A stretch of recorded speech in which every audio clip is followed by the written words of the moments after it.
Pension option number 3 for the FRS is for you and your spouse's lifetime forever. So why wouldn't everyone choose that option?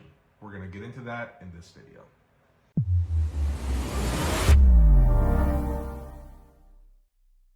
Okay, so let's say that you're married, you're thinking about exiting drop, and you want to choose pension option number 3 because you want to cover your spouse. Well, typically, it is a pretty good way to go because if you pick pension option number 3, you're covered, your spouse is covered, it's the exact same amount for the rest of your lives. Fantastic. But what happens if both of you pass away? Well, if both of you pass away, there's no benefit to anybody. It goes away. So if you pass away at the same time or within a year or two of each other, after both of you are gone, the rest of the money stays with the state. So some people like the idea of, like we talked about in the first video, which I'll link it up here, which is pension maximization because they can leave the life insurance to their spouse or for kids. But other people, they don't want to go through that hassle. They just want to make sure everything's covered. And if you don't really care about whether or not you want to leave money to other beneficiaries, then this is a pretty good option. You don't have to qualify for it. You don't have to take any tests. You don't have to do anything else. You simply let them know, let the FRS know what your spouse's birthday is, and then they base it on that. Now, why do they need your spouse's birthday? Because this is based on your spouse's age. So I've been doing this a long time. I used to do this the wrong way, so I changed up the way I say this. If you are a 65-year-old woman and you have a 25-year-old husband, then you would have to pay that decrease on your husband's age. So they would cut, I don't even know how much it would be. I haven't seen that big of a discrepancy, but it might be 50, 60% of what your pension is. It might cost you thousands of dollars to cover that person.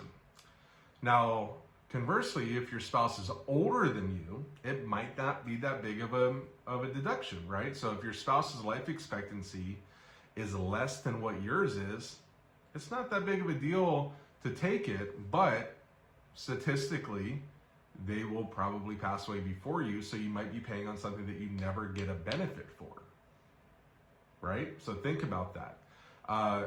Like I said in all these videos, pension option number 1 is your true pension amount. Options 2, 3, and 4 are you buying life insurance through the state, and they know what they're doing. They have it priced based on life expectancy. So they're not going to lose a bunch of money here. They have it priced on life expectancy. So if you're both about the same age, so let's say you're both 62 and you're both about the same age, we typically see a reduction of about 20%, give or take 5% on each end. So it could be 15 to 30, but about that is the reduction there. So just take a look at it. You have to figure out, sometimes we see reductions of, especially people who have bigger pensions, we've seen reductions of $2,000, $3,000, $4,000 a month, which lasts forever. And then on top of that, you would be getting a COLA on top of that, so that reduction increases. So number 1, the reason you might not want to go into pension option number 3 is if you want to leave money to someone who's not your spouse. Number 2 is if you want a bigger pension check and bigger drop check, then it's going to decrease that, right? So you just have to kind of weigh that out and figure out whether or not it makes sense for you. But if you want something that's easy, you want to make sure that both of you are covered, pension option 3 is kind of you get what you pay for, right? It's the best option. You're both going to get a decent check, and it's going to last for a while. Now, there is another option out there for spouses that works a little bit differently. That's pension option number 4. We're going to get into that in the next video. Once that's released, I'm going to link it here, and then we'll go from there. We'll see you in the next video.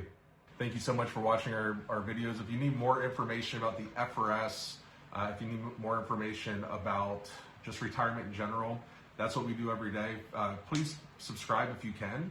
The link to subscribe is right here. And then also, if you want to If you're more on Facebook or Instagram, we're on all those platforms as well. We put these videos on there.